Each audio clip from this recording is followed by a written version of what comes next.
Hi friends, ఈరోజు మన water melon ఫార్మింగ్లో day 32.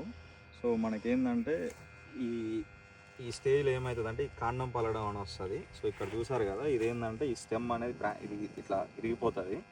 So దీనికి మనం ఏంటంటే క్లోరోథనాల్ 75% WP టెక్నికల్ యూస్ చేయొచ్చు.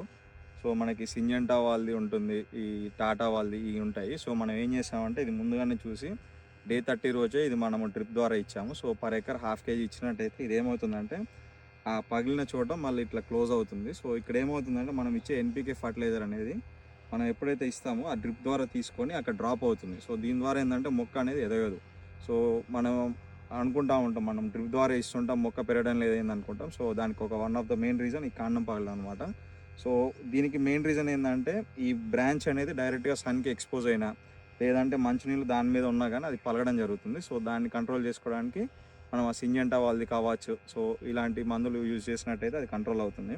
సో ఇది డే 32 కాబట్టి సో మనకి ఆల్మోస్ట్ నిన్న మనం జీన్స్ ఇచ్చాము. సో దానివల్ల ఏంటంటే ఈ ఆకులు కూడా గ్రీనిష్ కలర్లో వస్తాయి. సో ఒకసారి చూద్దాం అసలు ఫ్రూట్స్ ఎలా పడుతున్నాయి అనేది. సో నేను ఇప్పుడు పట్టుకుంది మెయిన్ బ్రాంచ్. సో మనం ఎలా అంటే ఈ స్టెప్స్ లెక్క కౌంట్ చేసుకోవాలి. సో అది 1 2 3, థర్డ్ దగ్గర ఒక పింద పడింది, 4 5 6, 6th దగ్గర ఒకటి ఉంది, 7 8 9 10, 10th దగ్గర ఒకటి ఉంది, 11 12. సో ఇట్లా ఇక్కడ ఇంకోటి వస్తుంది.